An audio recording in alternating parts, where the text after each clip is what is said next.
Students कैसे हैं? तबीयत ठीक है आपकी? जैसे कि आपको पता है कि पिछले क्लास में हम फिजिक्स की डेफिनेशन, फिजिक्स की इंपॉर्टेंस के बारे में पढ़ा था। आज हम सीखने जा रहे हैं ब्रांचेस ऑफ फिजिक्स। फिजिक्स की ब्रांचेस के बारे में पढ़ेंगे। फिजिक्स की वैसे मेन ब्रांचेस जो थी वो दो थी, क्लासिकल फिजिक्स और मॉडर्न फिजिक्स। उसमें फिजिक्स की डेफिनेशन पढ़ी, इंपॉर्टेंस पढ़ी। आज हम पढ़ने जा रहे हैं ब्रांचेस ऑफ फिजिक्स। तो चले पहली ब्रांच हम पढ़ने जा रहे हैं मैकेनिक्स। मैकेनिक्स क्या है? ये फिजिक्स की वो ब्रांच है जिसमें हम पढ़ने जा रहे हैं reference of the force, reference of force are without reference of the force, या ऐसे कह ले study of motion, study of motion. Mechanics क्या है? Study of motion. किसी भी ऑब्जेक्ट की मोशन के बारे में अगर हम पढ़ेंगे तो वो क्या कहलाएगी? मैकेनिक्स। मोशन के बारे में तो पढ़ेंगे, मगर उसका जो दूसरा पार्ट है वो क्या है? With reference of the force. और फॉर एग्जांपल कि अगर हम किसी कार को पुश कर रहे हैं, धक्का लगा रहे हैं, तो उसका मिसाल क्या होगा? हो जाएगा जाहिर है कि वो किसी डायरेक्शन में जाएगी, किसी जो है रुख में जाएगी।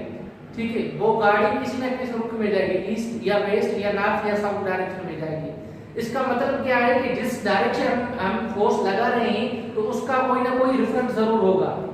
ठीक है, तो ये हो गया आपका मैकेनिक्स। मैकेनिक्स की सिंपल डेफिनेशन को क्या होगा? Study of motion with reference of the force और without reference of the force. Electricity, electricity study किसकी है? Study of the charges,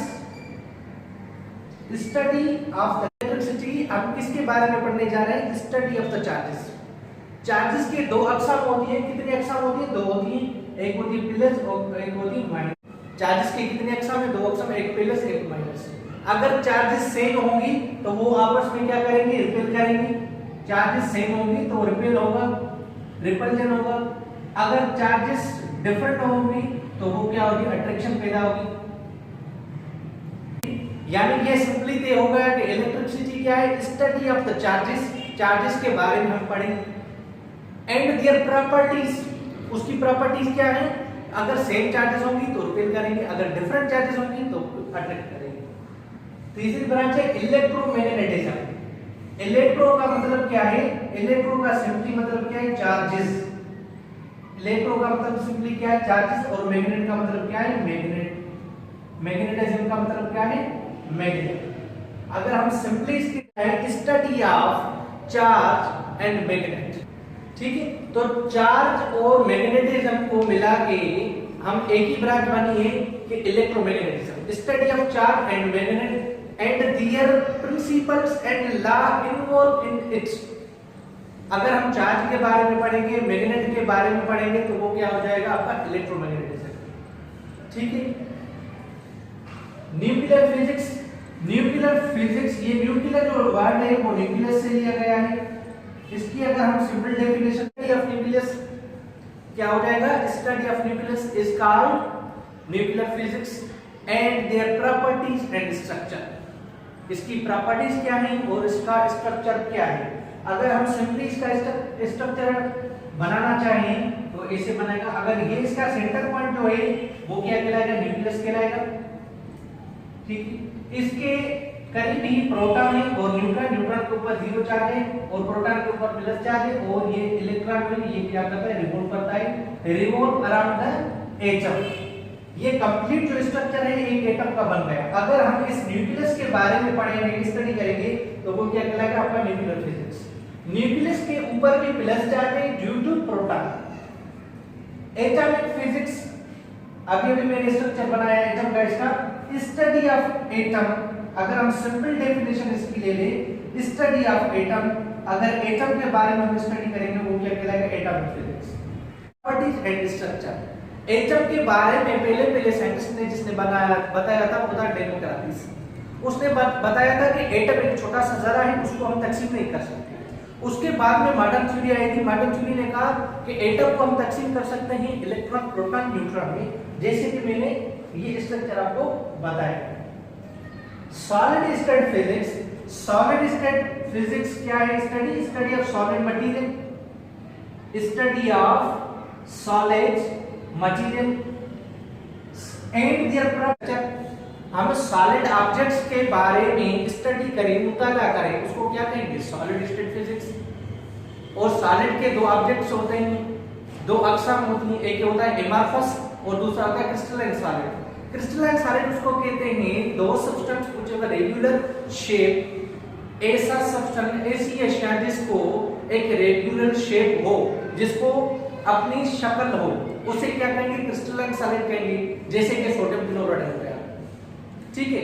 amorphous solid उसको उसे कहते हैं दो substance which have not a regular shape, ऐसा सब्सटेंस जिसको रेगुलर शेप ना हो। ये हो गई अपनी सॉलिड स्टेट फिजिक्स की definition clear. Particle physics, particle physics क्या है? पार्टिकल फिजिक्स क्या है कि study of particles, electron, proton, neutron. अगर हम इलेक्ट्रॉन, प्रोटॉन, न्यूट्रॉन के बारे में पढ़ेंगे तो particle physics and their properties and structure. Structure तो आपका इसका ये रहा पार्टिकल्स का, ठीक है।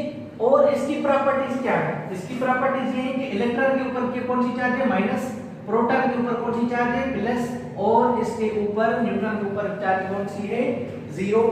इलेक्ट्रॉन जो है आपका ने इजाद किया था, ठीक है। प्रोटॉन जो है वो रदरफोर्ड ने, ठीक है। न्यूट्रॉन जो है वो जेम्स चैडविक ने इजाद की थी, जेम्स चैडविक, ठीक है। पार्टिकल फिजिक्स की मुताला करें, study of the particles, particles के बारे में पढ़ेंगे, वो क्या कहलाएगा? Particle physics. Electron, proton, neutron and their properties, उनकी प्रॉपर्टीज क्या है? इलेक्ट्रॉन के ऊपर माइनस चार्ज है, प्रोटॉन के ऊपर प्लस चार्ज है, और न्यूट्रॉन के ऊपर क्या चार्ज है? जीरो चार्ज है, ठीक है। और न्यूट्रॉन जो है सबसे हेवी पार्टिकल जो है न्यूट्रॉन है, उसके बाद हेवी ये है, और उसके बाद स्मॉल जो है पार्टिकल वो आपका इलेक्ट्रॉन है। इसकी प्रॉपर्टीज है। आखिरी ब्रांच जो है हमारी बायोफिजिक्स। फिजिक्स के बाद हमारी ब्रांच है astrophysics. Astrophysics of distant objects, वो ऑब्जेक्ट्स, वो चीजें जो हमसे दूर है, जैसे कि चांद हो गया, सूरज हो गया, या गैलेक्सीज हो गई, या प्लैनेट्स हो गए।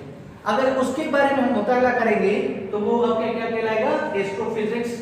किन चीजों के बारे में हम स्टडी करें? मून, सन, ये चीजें, या गैलेक्सीज या प्लैनेट्स के बारे में अगर हम स्टडी करेंगे तो वो क्या कहलाएगा? एस्ट्रोफिजिक्स, ठीक है। आखिरी ब्रांच है हमारी बायो। बायो लफ्ज से ये हमें जाहिर होता है कि बायो मींस लाइफ, यानी थोड़ा ये हमारी लाइफ से वाबस्ता वर्ड है। Biophysics it's branch of the physics which deals with the physical methods which apply in our daily life. ये फिजिक्स की वो ब्रांच है जो हमारे रोजमर्रा की जिंदगी में इस्तेमाल हो।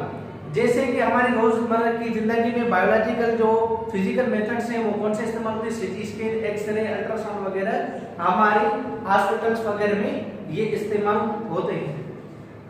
आज हमने जो डिस्कस किया था के बारे में, जिसके हमने मैकेनिक्स पढ़ी, इलेक्ट्रोमैग्नेटिज्म पढ़ा, सॉलिड स्टेट फिजिक्स पढ़ी, पार्टिकल फिजिक्स पढ़ी, इसकी अगर हम सिंपल डेफिनेशन लेने चाहें तो ऐसे ले सकते हैं मैकेनिक्स की study of a motion with reference of the force or without reference of force is called mechanics। उसके बाद अगर हम किसी और की डेफिनेशन है electricity, study of the charges with their effects, charges के बारे में पढ़ेंगे और इसके इफेक्ट्स पढ़ेंगे। ऐसे ही आप इनकी सिंपल डेफिनेशन बना सकते हैं। एटम की स्टडी ऑफ एटम या न्यूक्लियर फिजिक्स है, उसकी कैसे डेफिनेशन खुद क्रिएट करें। Study of nucleus, solid state physics, study of the solid material, उसकी कैसे डेफिनेशन क्रिएट करें। ये जरूरी नहीं कि किताब वाली डेफिनेशन याद करें, आप अपनी खुद की डेफिनेशन क्रिएट करना सीखें। आज का हमारा क्लास था ब्रांचेस ऑफ फिजिक्स के बारे में, ये हमारा दूसरा लेक्चर था फिजिक्स के ऊपर। अगले क्लास में हम इंशाल्लाह ताला मुस्लिम साइंटिस्ट के ऊपर डिस्कस करेंगे। हमारा चैनल है इल्म खजाना, उसको लाइक करें, कमेंट करें, सब्सक्राइब करें। आपकी बड़ी